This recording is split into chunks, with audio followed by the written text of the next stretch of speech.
जेन झीचं विराट रूप आपण पुण्यातील रस्त्यांवरती पाहतो आहोत. पुण्यातील शनिवार वाड्यापासून सुरू झालेला हा मोर्चा पुणे जिल्हाधिकारी कार्यालयापर्यंत पोहोचलेला आहे आणि या मोर्चामध्ये उत्स्फूर्तपणे तरुण तरुणी सहभागी झालेले आहेत. यापैकी काहींशी आपण संवाद साधणार आहोत यासाठी की या तरुणाईच्या मनामध्ये नक्की काय चाललं आहे जे या सगळ्या परिस्थितीला कारणीभूत ठरत आहे. आपल्यासोबत या दोन मुली आहेत. दीदी, मला तुझं नाव सांग आणि तू कुठे शिकते आहेस, काय शिक्षण घेते आहेस ते सांग आधी.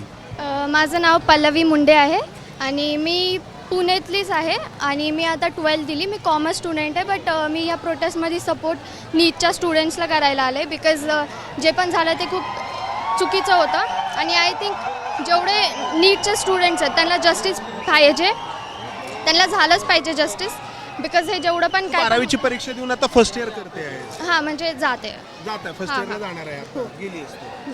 तुला वाटतं की नीटला सपोर्ट करावा नीटच्या विद्यार्थ्यांना? येस का वाटतं? कारण ते तर मेडिकलला जाणार आहे, तुझी तर फील्ड कॉमर्सची आहे, तरी काय वाटतं? सगळं असं एज्युकेशन सिस्टमचं आहे ना.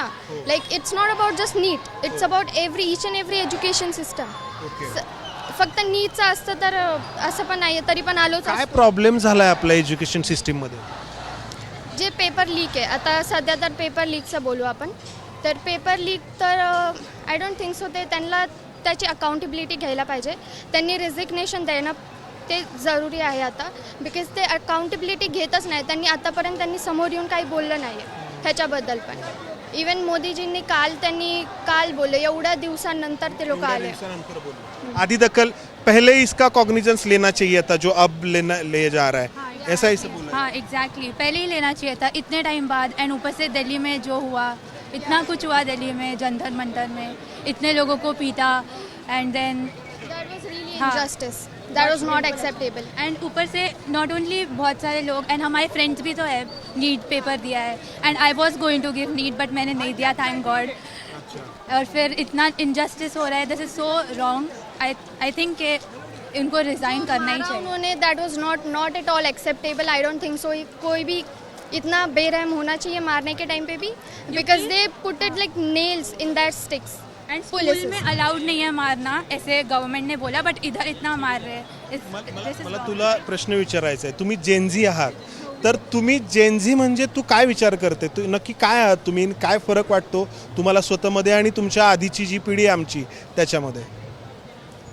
असं फरक तर एवढा काय आहे नाही. जेनझीज म्हणजे तसंच आहे की आम्ही लोक फक्त स्टँड घेतोय, तर आमचे जनरेशन वाईज हे लोक बोलतात की जेनझीज आहेत. पण इथं खूप सारे मिलेनियल्स पण आहेत की आलेत सपोर्टला आणि ते पण तुमचे प्रॉब्लेम्स पण आहेत. जसं की एज्युकेशनचं आहे, त्यानंतरच्या नोकरीचं आहे. आधी ज्या प्रमाणामध्ये नोकऱ्या मिळत होत्या, म्हणजे तुझे वडील पुण्यातच कुठे काम करत असतील, तर आत्ता त्या प्रमाणामध्ये जॉब उपलब्ध आहेत का? काय तुला माहिती आहे याबद्दल? नवीन जॉब क्रिएशन होता है आपने? नया जॉब क्रिएशन हो रहा है? आपको क्या पता है? आपको ऐसा तो मुझे लग नहीं रहा है, बट जो भी है इतने सारे लोगों को तो जॉब ही नहीं मिल रही है इंडिया में. मोस्टली सब ऐसे जॉबलेस बैठे हैं, अनएम्प्लॉयड बैठे हैं एंड देन बहुत बड़े सवाल है हमारे देश में. पुअर है. हाँ बहुत ज़्यादा पुअर्टी है. हे खूप मोठे प्रश्न आहेत आपल्या देशासमोरचे. काय वाटतं मुलांना? खूप मोठे प्रश्न आहेत. भरपूर आहे बघा सर. तुम्ही कॉलेजमध्ये जाता, तुमच्यापैकी कोणी कुठल्या कॉलेजमध्ये? मी फर्ग्युसन मध्ये. हे सगळे मोठे प्रश्न आहेत. सरकारने पहिली गोष्ट जबाबदेही झालं पाहिजे. आता हे प्रश्न आहेत, हे प्रश्न कॉमन आहेत बरोबर, पण बऱ्याचदा आपल्या इथे खूप वाईट गोष्ट होते की ती जातींमध्ये विभागली जाते किंवा धर्मांमध्ये विभागली जाते किंवा आणखी कुठल्या प्रकारे विभागली जाते.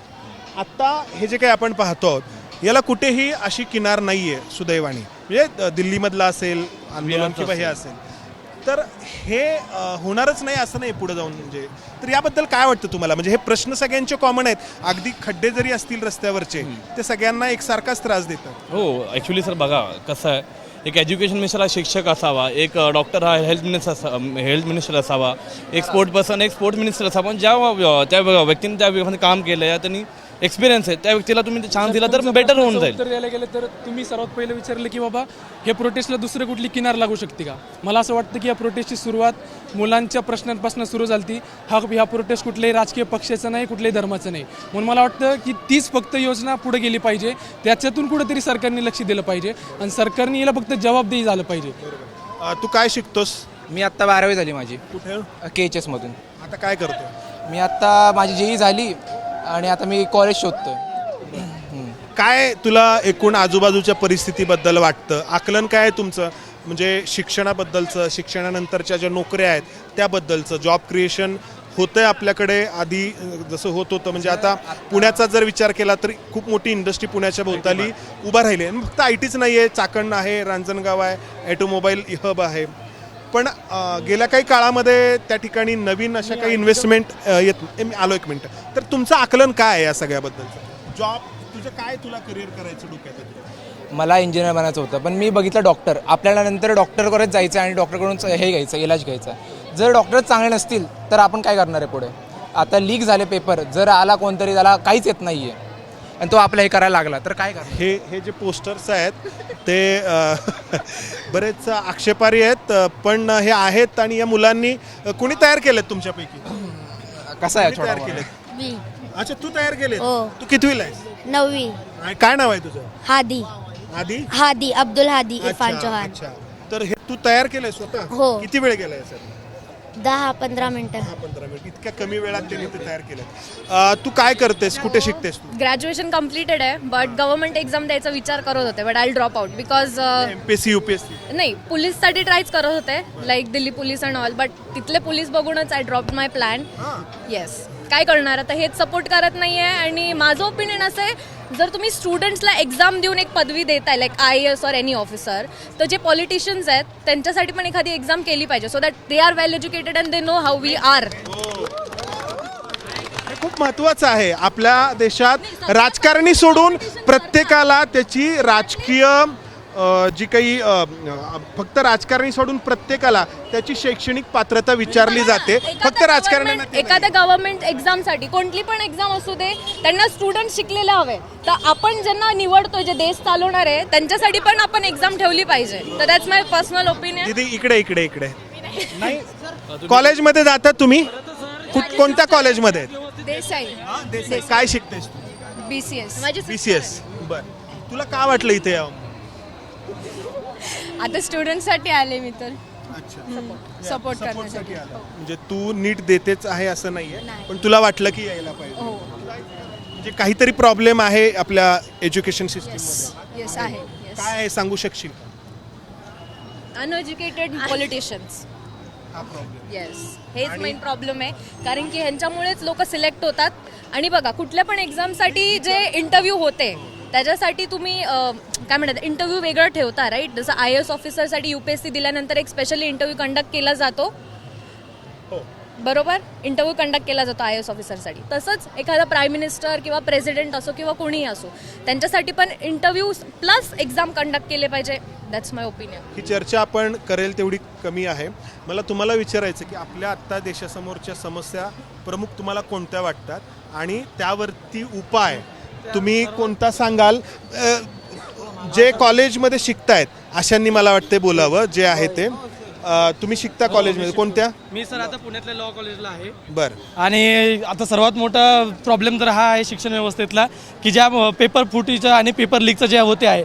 आपण जर बघितलं की आता नीट एक्झाममध्ये सुरुवातीला ज्यावेळेस पहिली नीटची एक्झाम झाली त्यामध्ये जवळपास 21 लाख विद्यार्थ्यांनी फॉर्म भरले होते आणि परीक्षा पण दिली होती. परंतु ज्यावेळेस दुसरी रीनीटची एक्झाम झाली त्यामध्ये फक्त 19 लाख विद्यार्थ्यांनी सहभाग घेतलेला होता. म्हणजे जवळपास 2 ते 3 लाख विद्यार्थी त्या परीक्षेपासून अविश्वास त्या परीक्षेवरती दाखवलेला. पेपर फुटी हा प्रॉब्लेम आहे. तुम्हाला काय वाटतं? म्हणजे पेपर फुटी तर हा प्रॉब्लेम आहे, पण एकूण विद्यार्थ्यांसाठी म्हणजे जॉब आहेत किंवा एकूण जे काही लाईफस्टाईल मेंटेन करण्यासाठी आपण जे काही कमाई करायला हवी, काय तुम्ही कसा विचार करा? मी तुम्हाला आता मला मी बोलतो तुम्ही सर्जरी करा, तुम्ही करू शकता का?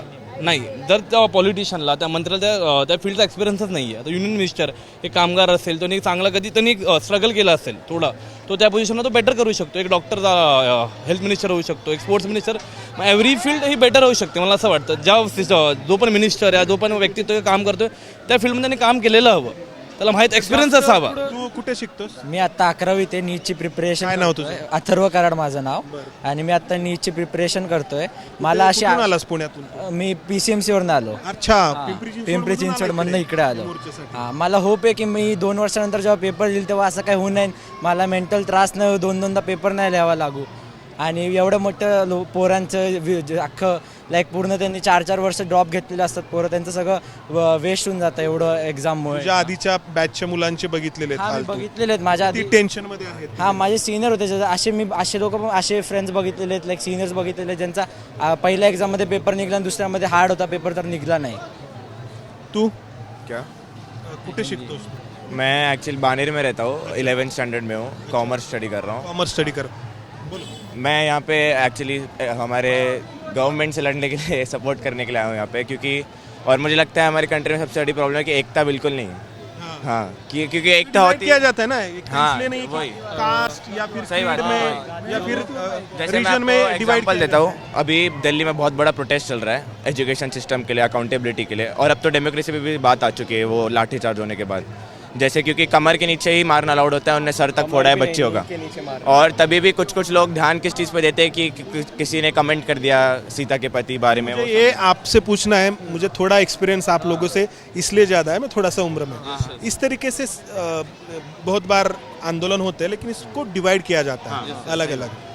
तो आप इसके बारे में क्या कहते हैं? आप कहाँ से आई? आप मराठी कुठून आली? मी इथूनच आली आहे नहरीमधून. माझं नाव गौरी कुलकर्णी. हां, काय वाटतं तुला इथे यावं आणि हा जो काही प्रोटेस्ट आहे, हे सगळं आंदोलन आहे, तर कुठे जावं, कुठल्या दिशेने जावं असं? कुठल्या दिशेने जावं म्हणजे ऑब्व्हियसली आम्हाला त्यांचा राजीनामा पाहिजेच आहे. जी नीटचा घोटाळा झाला एवढा मोठा, त्याची कोणी तर घेतली पाहिजे ना जबाबदारीच घेत नाही आहे सरकार. मग जबाबदारी घेतल्याशिवाय मुलांना तरी कसं वाटेल की आमच्या पण साईडनं आहे कोणतरी. जर तुमच्याकडनं चुकी झाली तर जबाबदारी घेतली पाहिजे त्यांनी. आणि एवढा मोठा झाला आहे ना घोळ, छोटूसा नाही. तुम्हाला सगळ्यांना विचारायचे, तुमच्या मम्मी पप्पा काय म्हणतात या सगळे तुम्ही इकडे येताना? नाही, मला बोललं ठीक आहे चालेल. मला म्हणले नका जाऊ, पण मी आलोय. गेलं पाहिजे दिल्लीला पाहिजे. माझी मम्मी गेली आता पंढरपूरची वारी करायला. मग मी तिला सांगितलं मी चालली आहे. ती म्हणली थांब मी पण येते माझं झाल्यानंतर तिकडनं. पप्पा म्हणत होते की नको जाऊ, पण पप्पा म्हणले, मी म्हणलं की आता जाऊ द्या ना. पप्पा म्हणले ठीक आहे, तुला पप्पा कोर्टात काम करतात ना. मग पप्पा म्हणले की थोडंसं बघून जा, जर जास्त वाटलं तर घे. हां, काळजी घे आणि घरी ये जास्त वाटलं तर. म्हणलं ठीक आहे. आपको क्या बोल रहे थे? सेम सपोर्ट किया, उन्होंने बोला ख्याल रखना उधर, बस कुछ हो ना जाए. और बस कभी उनके साथ भी मेरा कभी कभी डिबेट होता है इस चीज़ पे कि सही है कि नहीं. डिबेट करते हैं? हाँ, मैं को जो भी वो लगता जो है कि- बताते वो पूरी तरीके से आप एक्सेप्ट नहीं करते? नहीं, मैं सुनता भी आपका दिमाग लगाते हूँ. हैं? बात ये है कि मैं उनसे भी सुनता हूँ, अपना भी सुनाता हूँ. हमें जो लगता है कि जो सही है फिर हम उस पॉइंट पर आके बात खत्म करते हैं. तर ही जेनझी आहे, स्वतः विचार करणारी आहे. इतिहासाचं ओझं फारसं यांच्या डोक्यावरती नाही, मात्र यांच्या डोक्यावरती खूप मोठे प्रश्न आहेत. त्या प्रश्नांचा ताण आहे आणि या ताणातून हे सगळे या आंदोलनामध्ये सहभागी होत आहेत. नीट पेपर फुटीचा तर मुद्दा गंभीर आहेच, मात्र आपल्या एकूण शिक्षण व्यवस्थेमध्ये इतक्या वर्षांमध्ये इतके सगळे दोष शिरलेले आहेत, ज्याचा परिणाम थेट आपल्या तरुणाईवरती होतोय आणि तो परिणाम या आंदोलनामध्ये आपल्याला पाहायला मिळतोय. ज्यांनी विचार करायचा आहे त्यांनी याचा नक्कीच विचार करायला हवा, अन्यथा परिस्थिती आपण पाहतो आहोत. कॅमेरामन विजय राऊतचं मंदार गोंजारी, ABP माझा, पुण्यात. ABP माझा, उघडा डोळे बघा नीट.